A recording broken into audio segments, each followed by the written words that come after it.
I'm Lexi Davis, a love embodiment coach who helps people create a love that feels like home, and I'm here to bring more romance and playfulness into the world. I'm also an international retreat host, vibe curator, and human connector. I serve people through my business, Alive to Enjoy, and this podcast where I invite guests from around the world to sprinkle their wisdom and expand your perspective so you can create the deepest love you possibly can reach in this lifetime. I also want you to live the most joyous life, whatever that looks like to you, and I hope that this slice of the internet brings you lots of smiles and helps you keep your heart open. Thank you for choosing Heart Snuggles to be in your ears each week, and I'm so glad you're here with me.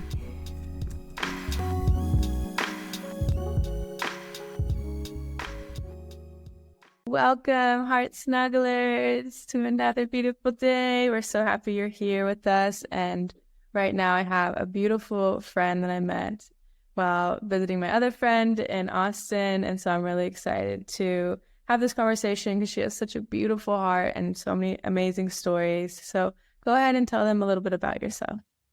Hello, everyone. My name is Hannah, and I currently reside in Austin, Texas. I'm really excited to be on the podcast today and just to chat through anything that comes up. And I would say my biggest thing that I want to share with you all is that every day may not be good, but there is something good in every day. So just finding the light in whatever circumstance you're in. Thank you. So beautiful and such a constant good reminder to have because, life can be really challenging. Yes. Yeah. Okay. So the first question of the podcast is, what was the last random act of kindness someone did for you? Ooh, someone did for me. Okay. I would say, well, it hasn't been done yet, but it's been communicated to me that one of I would call him a friend at this point, offered to get a place in New York for us to just explore the city and for a weekend. And so really excited about that opportunity. And yeah, definitely was not expecting it. So random act of kindness that happened maybe an hour ago. Oh, I love that. It's so special. Yeah. Aw, okay. So fun. Little trips are always that's always a really nice. Yeah. And the next question is, what is a shameful or hard memory you have around relationships or sex? It's a really good question. I would say the one that comes to mind the most is a date I went on a couple years ago, and I had way too much to drink, and we ended up getting together, but I didn't know that until the next morning. And so there was a lot of shame that came from that and just feeling used and not ideal. So that's probably the biggest one that comes to mind as of right now. And just sitting in that isn't fun, but also knowing that there is a light at the end of the tunnel, and I've been able to heal from that experience and remove that feeling of guilt. Yeah, I've been there before too. It's really, really uncomfortable feeling. And the self-dialogue that goes on after that, and just, how trying to remain compassionate to yourself for choices that we make like that.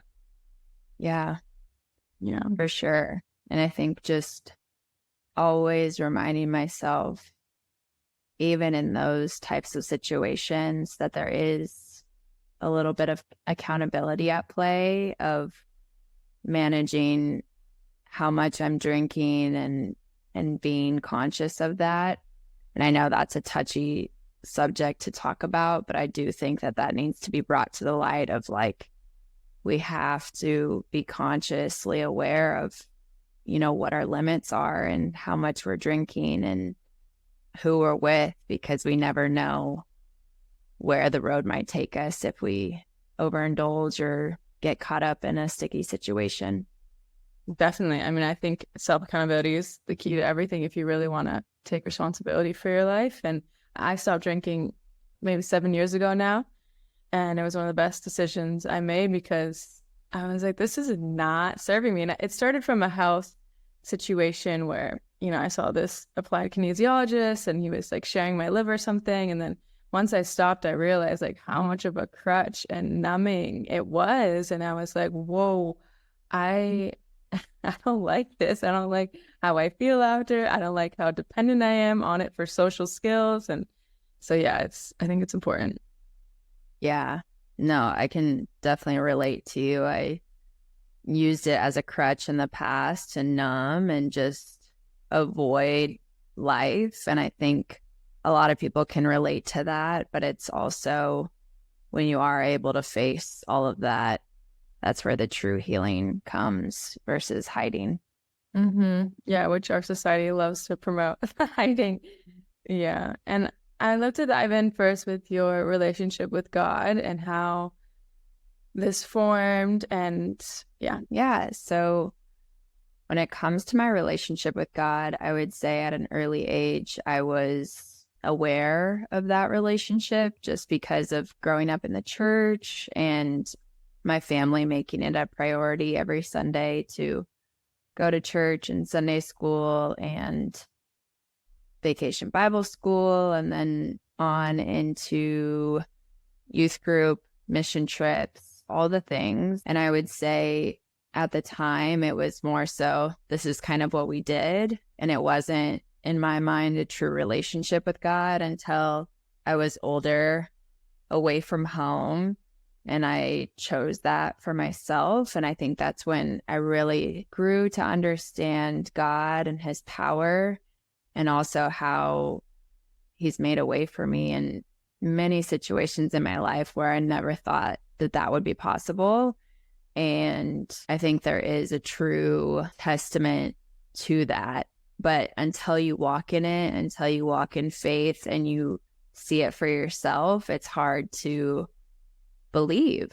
And I think that's okay, because as humans, we're so focused on the physical and having actual tangible evidence of what's in front of us and believing it after that.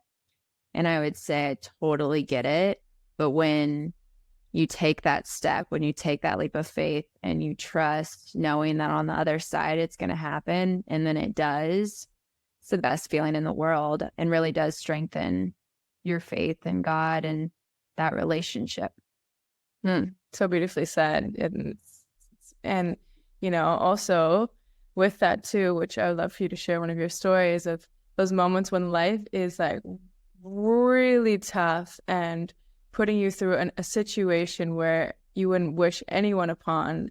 And it's like, why would God do this? Why? So if there is a God, why would, so saying that with myself, and I know people too, is like such a big piece of it, I think. Yeah, for sure. I mean, I have a lot of those stories, to be honest. I've lived a lot of life in my 27 years, but I would say the one that comes to mind right now is definitely when I was in college.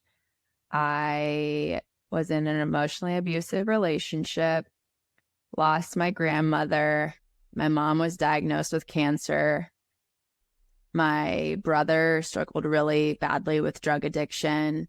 It was just like everything was falling apart, and I was the only building left standing in the city. And I was lost, so lost. And I was in a really dark place and honestly contemplating, like, do I even want to be here anymore? And one of my roommates noticed like how dark of a place I was in. And she was like, Hannah, I can tell that you're in a really dark, deep hole, and we got to get you out. Like, I am signing you up for therapy and you're going. And I started going to therapy, and that was a huge life changer for me because I had never done that before. I'd never gone to therapy, never talked to anyone about it, tried to just like figure it out on my own, drink the pain away, people please all the time and just put everyone else above me. And there was this constant pouring into everyone else, but there was nothing left for me.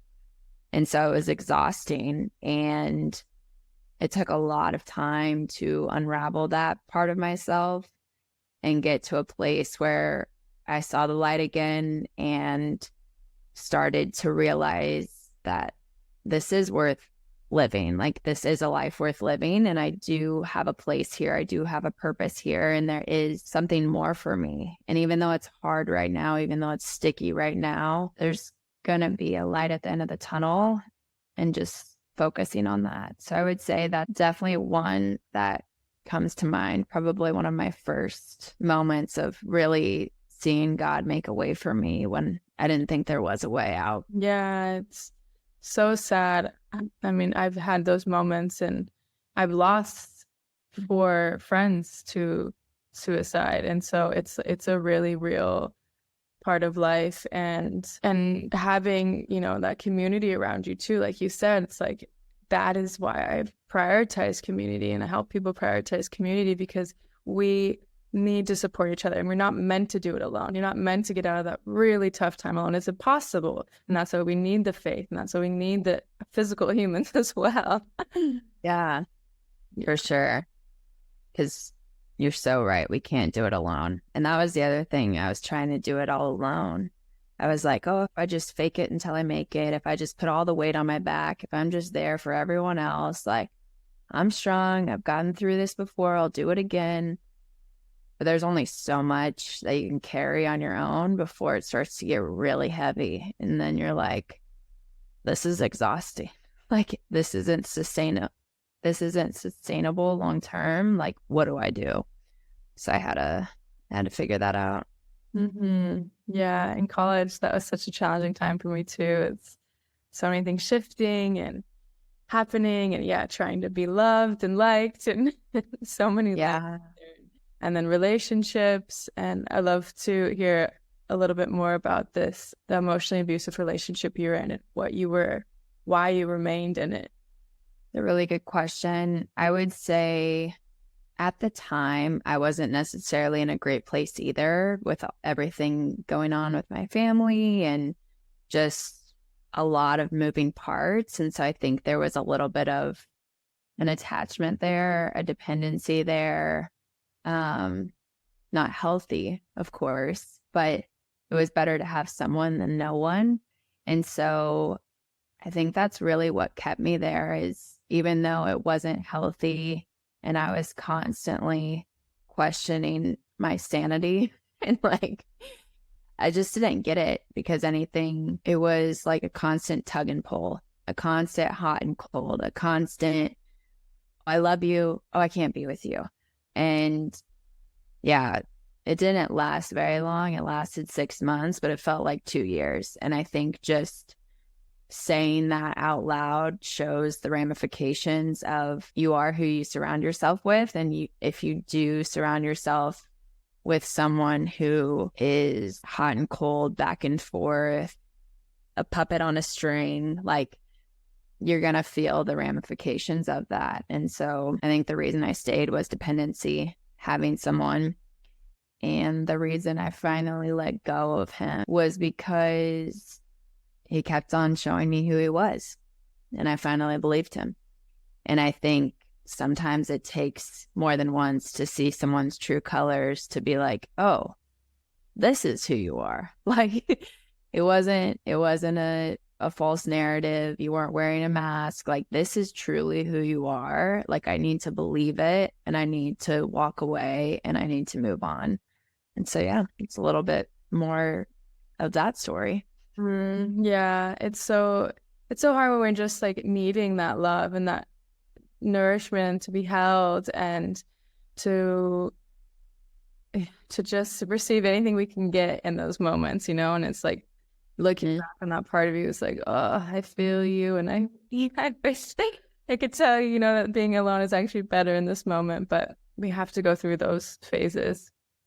Yeah, for sure. And I think at the time too, like, I remember when I got the news about my grandmother, and I just cried, and he held me, and it wasn't like completely unhealthy. Like, there were a lot of good things that came from it too. And so I think at the time it was a relationship that was there for a reason, but I'm glad that it was only a season and not a lifetime. Mm-hmm. And we'd love to hear more about your relationship journey after that. Yeah, relationship journey after that, I would say my longest relationship was around 3 years. So I met him after, and we lived together for 1 year, met in college, and then post college lived together. And that was a really good relationship because communication was pretty healthy. He was very loving, compassionate, always there for me. And we had a lot of similarities and things that we related on. So that was nice. And I think definitely the physical attraction was probably number one there. Like we were both very much so attracted to each other, which made the chemistry even better. And yeah, just everything was really good. And the reason for that ending was because I just didn't love myself and I couldn't be with him anymore knowing that. I was like, I don't deserve to be someone's wife, let alone your wife. And we've been together for 3 years. So there's something that I need to work on here. And so I ended that relationship and helped him move into his own place. And then we haven't seen each other since. And it's so wild to think of that. Like the last time I saw him, we stayed at his new place together on an air mattress. And then that morning I left, and that was that. Like, it's just wild to think about. It's so crazy I'm so sad too. My heart's like, oh, and yeah, to make a choice like that because of that reasoning, yeah, it was definitely a curveball, something I didn't expect. Like I was at a pool party with some girls, and one of the girls was talking about how she can't wait to get engaged. And it's so crazy because she's actually getting married this year. And I'm like, it happened for you. Like you got engaged to him, you're getting married, like super exciting. But at the time I was like, I'm not thinking of that. I don't see him proposing to me. I don't see myself getting married. And why is that? And I had to dig deeper and find the answer, the root of it all. And then once I found the root, I was like, we got to heal this because we can't be going through life, or I didn't want to choose to go through life not loving myself because I wanted to love who I am for my values and my character traits and like my heart, not for what I looked like, not for what I did, and all these other things that, quote unquote, make us lovable. It's like, that'll never be enough, at least in my mind. Yeah, no, that's not sustainable. Mm-hmm. Feel the full, like we're so much more than that. So anchoring into the truth of who you are and what you are is really important. And taking the time to dive in and realize, okay, I actually want to shift this. It's so powerful to have that kind of mindset and determination. Mm-hmm. Yeah, it definitely wasn't easy by any means. I remember like my first couple months living alone, like I barely ate, like I lost a lot of weight, and it was just a whole new world for me because I was kind of at the bottom and needed to climb my way up this mountain and get to the top on my own. Or at the time, that's what I thought was on my own. And I think that's another God story, and just him making a way for me when I was in a place of, I don't love myself. I don't feel enough. I don't see myself as someone's wife or someone's mom. Like I'm not worthy of that. And coming to terms with that and facing that head on isn't the most fun and exciting and sunshine rainbows type of vibe, So it's been a journey for sure, but I'm happy that I'm on the other side of the mountain now. So beautiful. That journey is really challenging, and I'm so happy that you continue to, lean on God in that moment and realize like he's just shaping, your character, and he is still guiding you even in that point of low, really challenging, and learning how to take care of yourself, because it is an important part too in relationships to not just be fully dependent on your person to do these things for you, and to know that it's really important to prioritize yourself. It seems like that's a common lesson that was like coming up for you. Mm-hmm.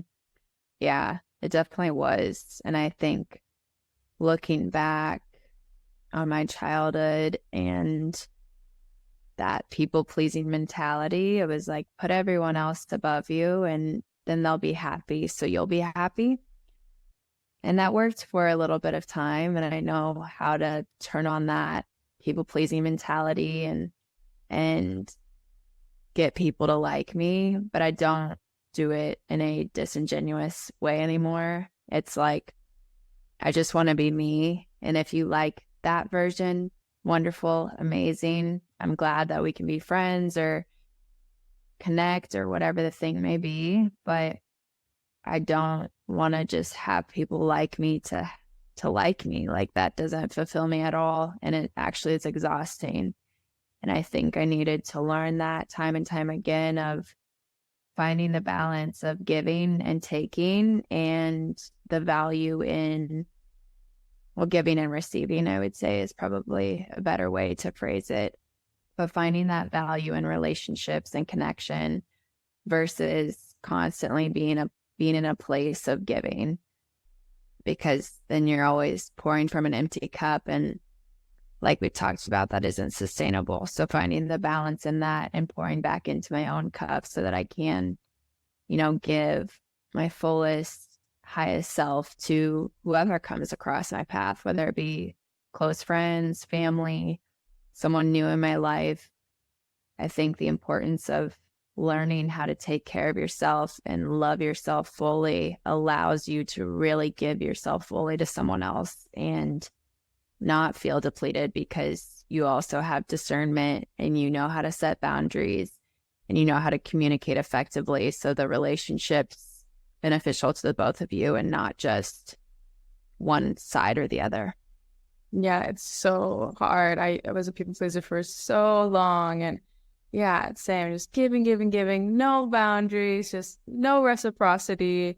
And I would sit there and question, how are you not giving back to me? How are you okay with this dynamic that's happening right now? And it still wouldn't make anything, it still wouldn't change me. It's so funny. It's like, even as my awareness of it was there, it was still just so hard to realize, like, no, that's not, I get to decide that's not what I want, instead of trying to get them to realize what they're doing. Oh, for sure. Yeah, it was that constant thought of, oh, are they going to do something for me? Is this ever going to be, roles reversed?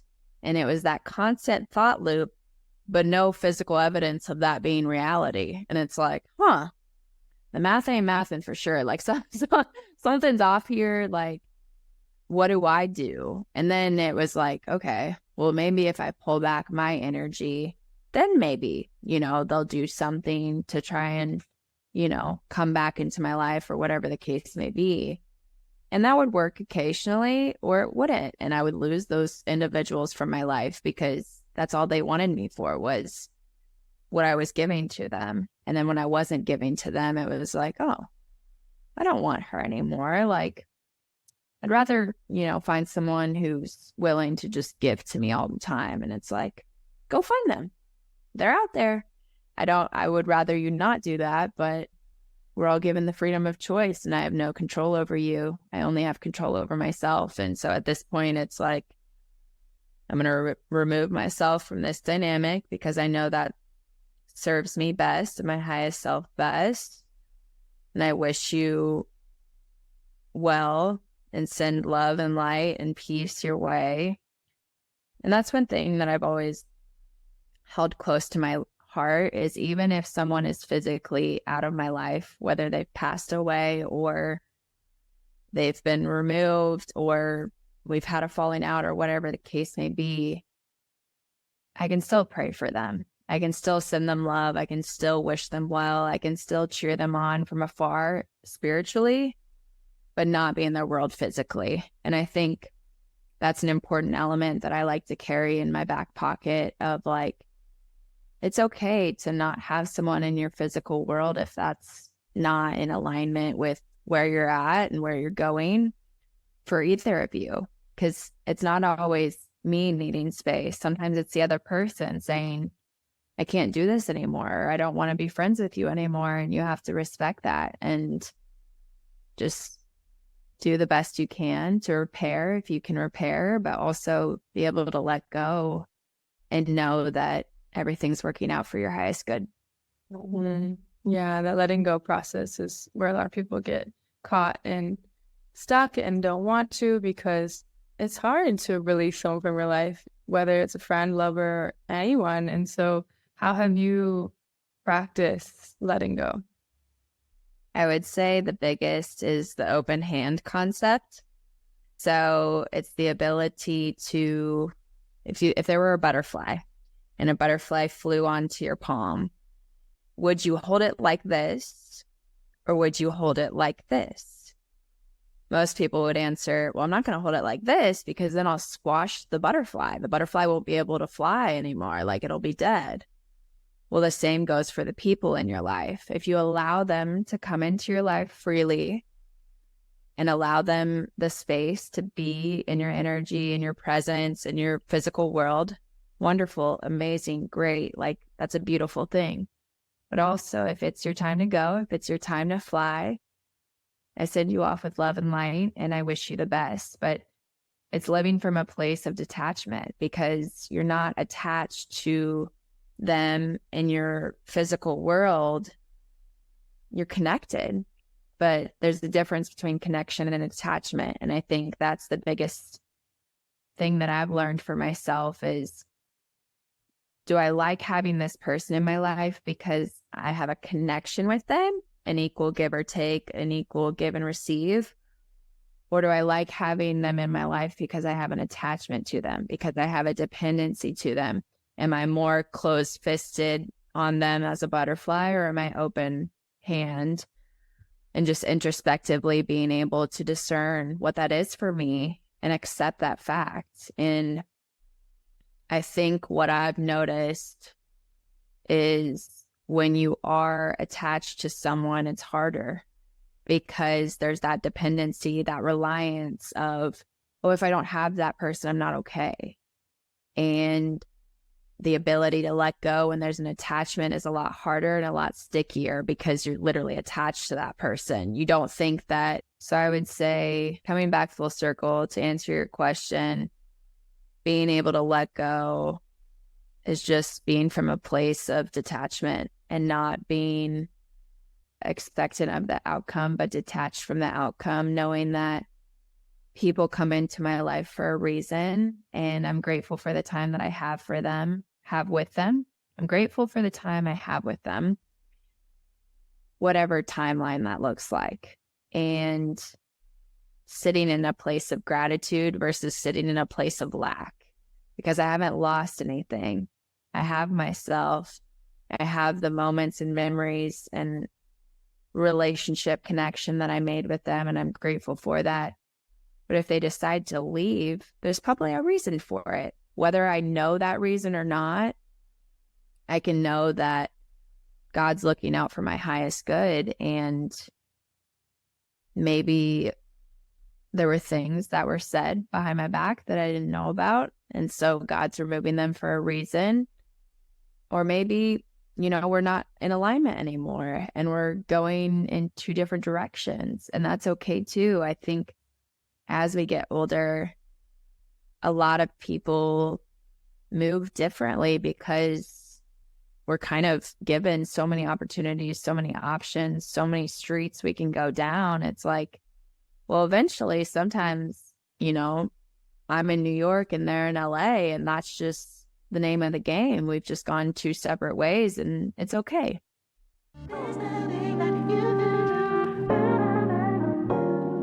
Uncoupling or breakups do not need to be horrific and ugly, but they can be the most beautiful unwinding of a union. And you get to decide if you're going to let this heartbreak hold you back from love or open you wider to an even greater love and ability to choose yourself. And if you desire to shift this archaic way of ending relationships and instead be a leader in love, then I invite you to join my Holding Heartache Masterclass so you can remain in love, trust, and integrity with your heart. And this will be a powerful way to close out that chapter with your past lover, to somatically feel through the tough emotions and create a solid foundation of support to hold you through the process of grief and letting go. You'll get a clear, reliable, and comforting kit of resources and tools so that you never feel alone or stuck during this process. And I created this masterclass so you'll feel empowered to make it through the painful process and come out the other end anchored in truth and more rooted in love. I want to remind you that your heart isn't broken, you're being opened wider, and thus you're being able to feel more alive. So if you'd like to access the Holding Your Heartache Masterclass with me, Lexi Davis, head to the show notes and sign up.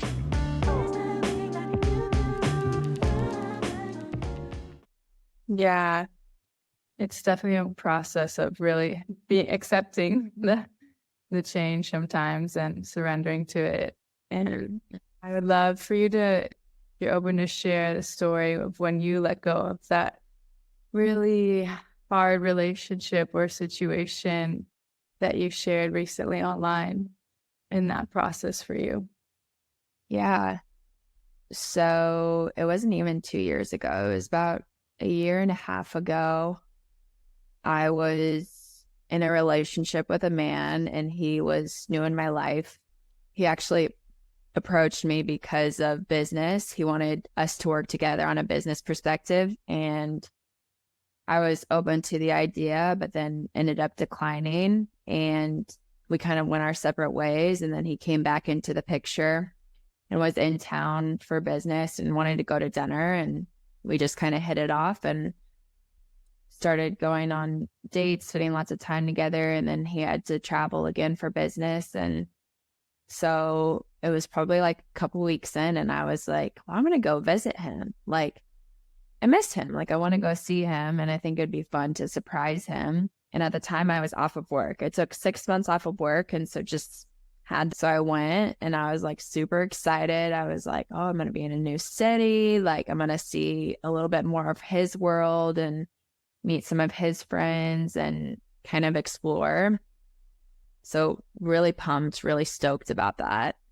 And I was probably there, I think I was going on 2 weeks. And one day we like got with a group of his friends and went out, and I started not to feel well at one of the clubs. So I was like, oh, I'm like, I want to go home. Like, I don't feel well. Something's off. Like, I don't know what it is, but I just need to go home. And so I was trying to find him in the bar that we were at, but I couldn't find him. But I was with his friends. So I was like, hey, like, I can't find him. Like, is there any way that one of you could take me home? And they were like, well, we can order you an Uber. And I was like, I don't want to go home by myself. Like, I'd rather one of you like go with me.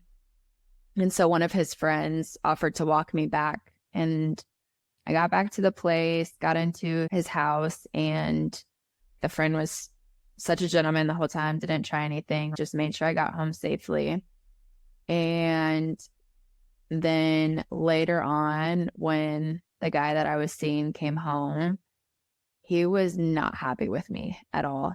I was really upset that I had left him at the bar, and ended up breaking down the door to his bedroom because I had locked it. I don't know why. It's this weird thing that I do whenever I've been out drinking. Like, I always lock my bedroom door because I just feel safer. And so I just did that, didn't think anything of it. So he breaks down the door and, finds me, and then like pulls me by my shirt and throws me out onto his balcony and locks me out there. And I was like, well, I'm not going to stay out here. Like, it's cold. Like, I don't know who you think I am, but I'm not going to be sleeping out on this porch all night. So I started knocking on the door, and he let me back in, and then he started beating me up. And I was like, just trying to get away from him. I was like, just let me go. Just let me leave. I just need to get away from you. Can I just leave? Let me just leave. And he wouldn't let me leave. And he kept on hitting me, kept on banging me against the floor. And it didn't stop until I guess he felt I had been punished enough or whatever the logic was. And then I remember after, I was obviously hurt, obviously crying, obviously so out of it. And he asked me to take a shower. And I was, God, just please don't let me be raped after this.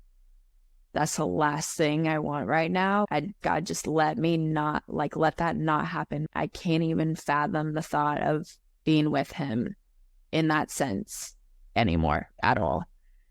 Thankfully, that didn't happen. I took a shower and then ended up going to bed with him right next to me. And it was probably like an hour into sleeping. I woke up and then started projectile vomiting for 18 hours. I think because of the concussion that he gave me, he tried to say that I was drugged. And I was like, I wasn't drugged. Like, I'm vomiting because I'm nauseous because you've been banging my head against the ground and against the wall for whoever knows how long. Like, that's why I'm vomiting. And so woke up the next morning, was able to sleep a little bit more after that whole thing. And he was still mad at me. He was still upset with me. Right as soon as my eyes opened up, he was already screaming at me again, yelling at me, calling me names. And I just had to act like I was, I was in the wrong. So sorry. I even made up the story of, I know why you put me out there on the porch. It was to protect me. Like, you put me out there because you wanted to protect me, because you knew that if I was inside that you would hurt me. So you were trying to protect me because you love me. And I don't even know where these words or thoughts were coming from because I'd never been in a situation like that. But I know that God was protecting me in that moment. So much so that I was praying. I was like, God, just let me know that I'm going to get outside safely, that I'm going to get home safely. Like, just let me know that I'm going to be okay. And it was later that day, my parents reached out and it was 5:55. And I was like, okay, angel numbers, like God is looking out for me. Like, I'm going to be okay. And my mom reached out multiple times. My dad reached out and my mom was like, can we FaceTime you? Like, your dad just feels like something's wrong. Like, something's off. Like, can we just talk to you? And I was like, I'm sorry. Like, we're about to go to dinner, but everything's fine. Everything's good. Like, I'll talk to you guys later. Because the last thing I was going to do was bring my parents, who I love deeply, into a dynamic where they could potentially get hurt. I didn't know what situation I was in anymore. I didn't know who I was dealing with anymore, but I knew that I wasn't going to bring anyone I love into that. And so, yeah, I spent the next 5 days trying to walk because I couldn't. And I knew that in order to get home, I needed to be able to walk. So each morning when I woke up, I would practice and I would get so upset with myself because I just wanted to go home. I didn't want to stay with this guy anymore. I didn't know who I was dealing with anymore. I didn't know if I was going to get out alive, but I was like, if I can just walk, if I can just fake it until I make it, if I can just show him that he's in the clear, like, I know he loves me and I love him, and like, just feed him this story so that I can get out of here alive, like, everything's going to be okay. Going back, when we were back in Austin, my friend had totaled her car and he offered to let me drive his car, and then I gave her my car. So I still had his car back in Austin. And there was a moment in time where I had the opportunity to give him back his car key or take it with me to Austin when I was able to finally fly home. And I knew in that moment I needed to keep the key so that he knew that I still loved him, that I was going to see him again, all the things. And so I kept the key, knowing that I could have just given it back to him and that could have been that. But I, like, for whatever reason, knew that I needed to keep the key and go home with it. So I went home. I saw him probably 6 months ago. He was in town. And thankfully, I was with another guy. And when I saw him, I just smiled at him because I didn't want to show him that I feared him, because I don't fear him. I don't fear someone who physically abuses women and thinks that that's okay.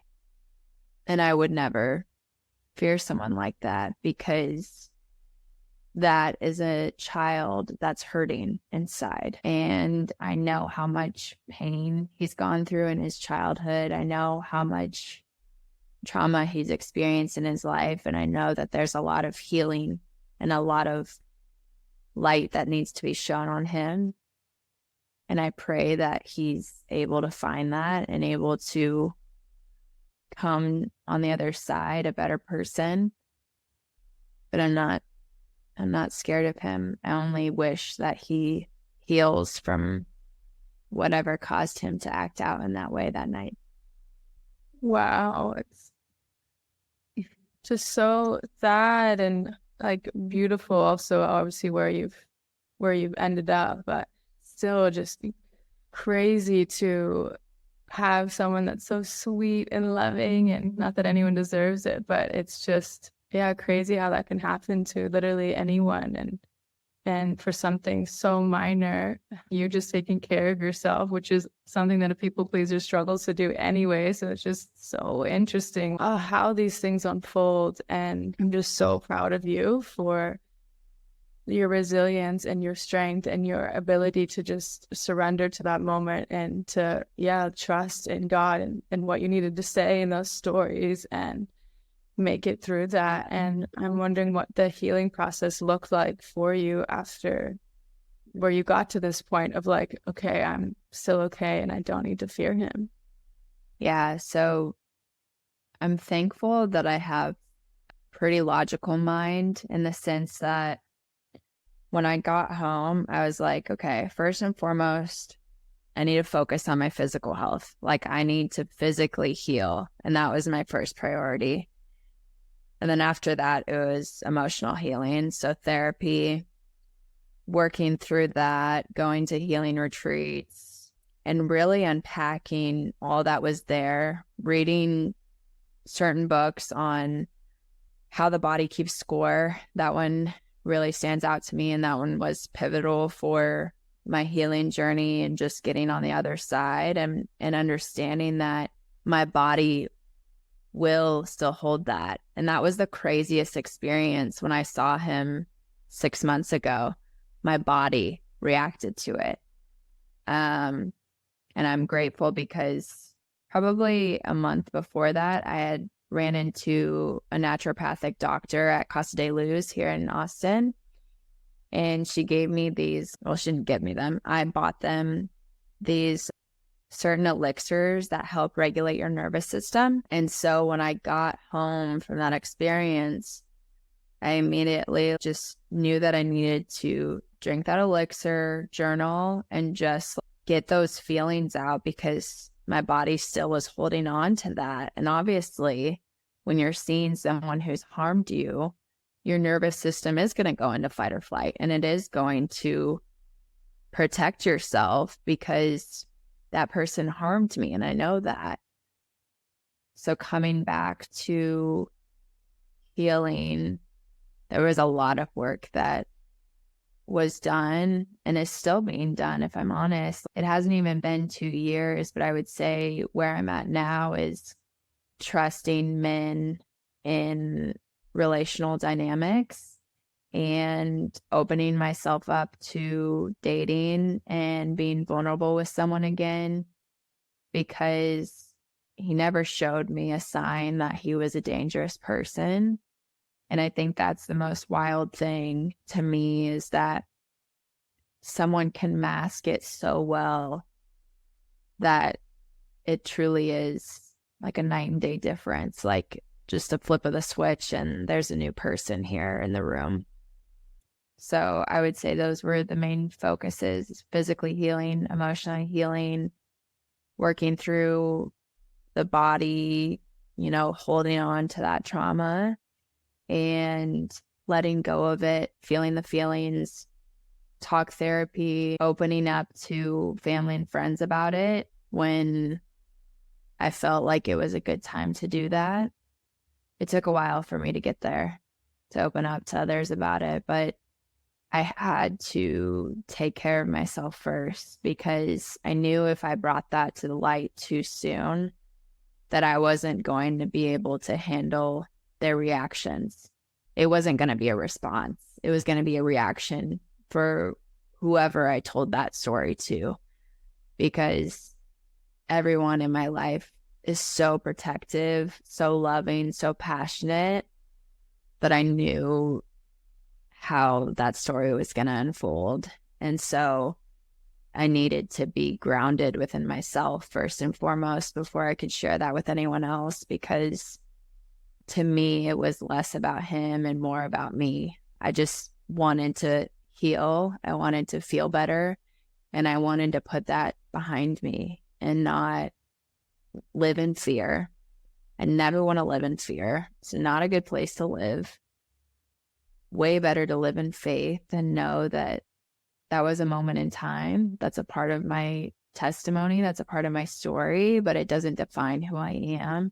I'm not a victim. I'm a victor, and I will constantly rise above whatever obstacle comes my way, because God's always made a way for me, and I'm strong, and I know that this too shall pass, and there's always a light at the end of the tunnel. And so I think, to anyone listening, to anyone who's been in a similar dynamic or situation, this doesn't define you. It doesn't define your worth. It doesn't define the type of man that you attract. You're more than enough, and you always will be. And I'm sorry that someone has showed you differently. But that doesn't mean that that will continue to be your story moving forward, because it doesn't have to be. And I think that's what I'm unraveling right now, is allowing healthy, masculine men that are great examples, who have great character, who show me who they are through their actions and their words, and those retelling a new story, that I do deserve the best and I will have the best. And I'm excited for that. Yeah, it's so beautiful to watch your ability to reopen and to regain a new trust. And, it's just that constant faith that you're anchoring into, knowing that this isn't my journey. This isn't my path to continue to have relationships like that. And I'm curious how it shaped you. Like, who is the woman you've become from these past 2 years? New. I've become new. I've become a whole new version of me. And I think of, a phoenix going through the fire time and time again. And that's definitely what I've done. And I've shed a lot of old skins that served me for moments in time, but don't serve me anymore. And I think who I am now is truly my highest self, because I have shed so many stories that I've told myself. I've just shed so many skins. And the woman I am now is someone I'm proud of. It's someone I love. It's someone I adore. It's someone I cherish. It's someone I take care of. It's someone I protect. And in the past, I couldn't say that. And I think coming full circle and realizing who I see in the mirror now is someone filled with so much light and love and peace. I would say I'm so much more at peace within myself and grounded within myself, because I'm taking care of me, and who I surround myself with is everything. Like my community, the people I pour into, and who are also pouring into me. And That's what I'm most proud of, is who I am today and the person that I get to look in the mirror at. Because yes, I've been through quite a few trials in my life, but that doesn't change who I am for the worse. It changed me for the better, and it helped me find a lot within myself that I think was already there. It just helped brush it off and bring it into the light, into awareness that, oh, I am wise, I am strong, I am more than enough, I am protected, and just knowing that I'm relentless and resilient and can always get to the other side of the mountain. It's so beautiful, and just watching you shine as you say that is just amazing too. And I really hear your inner masculine is now like locked in and activated. Like, you are within yourself, have got that ability to be there for yourself and, protect yourself in that way and stand up for yourself. And that's so beautiful as well, because we need that. We definitely need both of those to harmonize. And that's also gained with our relationship, I find, with God too, is seeing like, oh, that's how it gets to feel. And that's how I get to be that safety and that love. So beautiful. And I'd love to know too, like, what are some daily prayers that you say or do that really help strengthen who you are and keep your faith?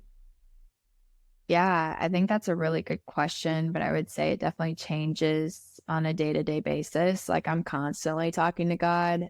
It may be, me just joking in the car with him, or it could be something more serious. I would say intuitively, it's always that God just realigns my steps and leads me to the places that I need to be. I would say that's a constant prayer of mine each day, is like, God, just lead me into the rooms, into the people that I need to meet, the places that I need to show up, because I find that God needs me to be around people to shine his light and his love to those that may not have access or awareness to it. So I'd say that's a constant prayer of mine, is God, just lead me and guide me and use me to show people your love and your light and your laughter. And then I would also say that I'm constantly praying for the people in my life, and that there's healing if there needs to be healing, that God's always watching out for their highest good and protecting them, and also leading and guiding them. Another prayer that I pray is to speak through me and to intentionally listen and open my ears to what I need to hear, because sometimes it's less about what we say and more about the fact that we need to listen and to sit with him for a second. And then last, I would say, is just for rest and for peace and the ability to be still and know that there's so much stimulation that we can get in this world, and finding that place of solitude, finding that place of stillness, and truly surrendering and letting go and just letting God lead helps make a huge difference in so many ways, and pivotal. It truly is. It's very pivotal to live surrendered and live in solitude. And all such amazing, beautiful reminders. And it's really that simple. I think sometimes we try to overcomplicate things, and the listening is such a big one, and the rest. And it's so nice when you lean into that and feel that and get to, that's really what our feminine essence wants, is to be guided and to be well rested and nourished. And it's so beautiful. And the question that came up was, how can you tell? Sometimes I find people really struggle with this, is if it's God or not. That's a really good question. And it's something that I've been testing, in a sense of like, is this God's voice, or is this, my ego, the enemy, whatever you want to call it? I would say it's listening and constantly keeping that communication and finding discernment within intuitively and asking, like, God, is this you? I even asked this today. I said, God, is this you or is this something else? Because this doesn't feel like what you would say. Like, this feels like something else. And I think just keeping that open dialogue with God and letting him speak to you. And as you continue that conversation, as you continue to listen, you'll be able to hone in on when it's from God and when it's not. And I would say to each person, it's going to be different because it's based on your relationship with God, not mine, not yours. Like, it's truly based on that one-to-one dynamic that you have with God. And so it does take time to understand and truly pick up on, oh, is this God's voice or not? But I would say with practice, just like anything, whether you're practicing for a sport or practicing for a music audition or practicing, piano, like with time, you start to pick up, oh, this is the right key that I need to hit, or, oh, this is how I shoot a layup or whatever. Like with practice, you start to build that rhythm, that momentum, that ease of, oh, I know how to do this. Like I'm getting the hang of this. This is nice. This feels good. And I think as you continuously communicate with God, it's the same thing. You start to pick up on, oh, that's your voice. Like, that's who you are. Just like talking to a friend. Like, if you couldn't see them, you could hear their voice because you know who they are from their voice. Even if you don't know who they are, you can't see them physically. And I think it's probably the best answer I can give is you'll know when you know, which is not easy, but I think that's a part of faith and being on this journey is like, we aren't physically able to see him. And so intuitively knowing and trusting it's him, and also having discernment of, this doesn't sound right. Like, give me clarity. And that's something I pray too, is like, if this is true, if this is from God, show me. Like, I'll often be like, if this is from God, or if I'm meant to go on this trip, if I'm meant to do this or that, and I'll pick out a specific thing that God needs to show me. And then when I see that, I'm like, oh, that's confirmation. I know this is from God. I know I'm meant to go. And if I don't see it, then I know that's not for me, and that's okay.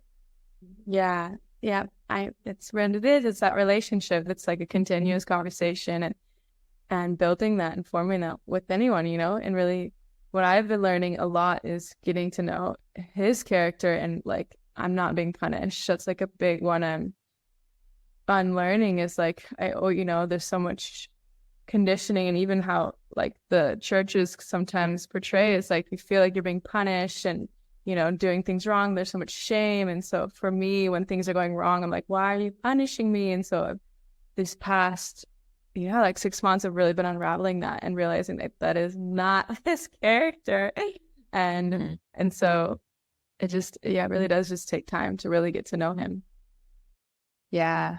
And I think in those challenging times, we're told that we're all going to have trials and tribulations. We're all going to go through hard times. Like, things are never going to be perfect for us. And knowing that sometimes we're called to go through challenging times so that we do build that trust with him, and we do lean on him a little harder, because we're like, what's going on? Like, why is everything hitting the fan? Like, and at least for me, I've learned during those more challenging times, like, it's helped grow my faith and relationship with him, because I can't do it on my own. And it's almost a reminder of like, hey, I'm here right beside you. You can lean on me, but are you going to lean on me? Are you going to talk to me about it? Are you going to come to me about, how do I get through this? Or can you take the weight off my shoulders? Can you not pour rain every single day? Like, just being able to come back to him and say, hey, can you ease up a little bit? Like, I've definitely prayed that prayer of like, God, okay, I've had enough. You know, we're tapping out right now. Like, this is too much for old girl. Like, we got to stop. And just having that dialogue, because sometimes he needs to hear it. Like, still have power. Like, you still, yeah, that's important. Aw, yay, so beautiful. I think I'll bring in the closing question of the podcast, which is, what is one of your favorite, most romantic moments you've had? Ooh, that's a really good question. Most romantic moment. Romantic date. I would say one of my most romantic memories was when someone that I saw in the Austin airport, we ended up flying both to San Diego, and we ended up flying to Austin on the same flight home. And I was sitting in my chair on the plane, like we were all boarding, and he stopped and he was like, I have to ask your number. Like, I need to know who you are. And he's like holding up the whole entire line behind him. And he got my number, found his seat, did the whole thing. And I ended up messaging him. I was like, hey, there's actually an open seat next to me. Like, you should come sit with me on the flight. Like, we should hang out the whole time. Like, why wouldn't we? Because, of course, the woman next to me, her husband didn't come because of whatever reason. I'm like, okay, God, I see you. And he was like, there's no way there's a seat open. Like, you're joking. And I was like, I'll prove it. So I sent him a picture. I was like, see, it's open. Like, you got to come up here. And so he ended up coming to the front and sitting with me, but he left his bags in his seat in the back. And the flight attendants were giving him so much shit. They were like, whoever's bags are in blah, blah, blah aisle, like, can you please, like, get them? And then when the flight attendant came by, she was like, are you so-and-so? The husband. And he's like, oh no, like, I'm blah, blah, blah. And just getting so much shit across the board from the flight attendants, from everyone around. But it was really cool story that happened that I was like, oh, this is like the kind of thing that only happens in movies. And I think that happening in reality was a really fun experience. And we ended up talking the whole flight home for 3 hours, and it didn't go anywhere, but I think it could have. And I'm okay that it didn't, but it was a fun story for sure. It's so cute and so fun. And you can't make that stuff up sometimes, the synchronicity. Yeah. Aw, thanks for sharing that. And would love for you to let people know how they can find you, and if there's anything you want to share with them that you're offering. Yeah. So you can find me on Instagram or TikTok. My last name is Broad, B-R-O-D, and my first name is Hannah. And then I'm also an author. So if you're interested in learning more about yourself and how to learn how to love yourself and know yourself and feel enough in your own skin and walk confidently and authentically in your truth, my book is called Choose You, But You Choose, and it's available on Amazon. There's the print version, Kindle, and audiobook. And yes, it's narrated by me. And yeah, if there's anything else where I can help you, please let me know. I also have a coaching business, so happy to meet one-on-one if there's something specific that you need assistance with. But super grateful to be on the pod and thankful for the time. Thank you so much.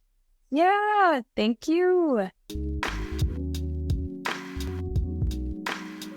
You made it to the end of the episode, so now it's time for our snuggly heart breath of the day. Place a hand or both hands, if it's safe to do so, over your heart and take a big breath into your heart center. Open your mouth and let it go.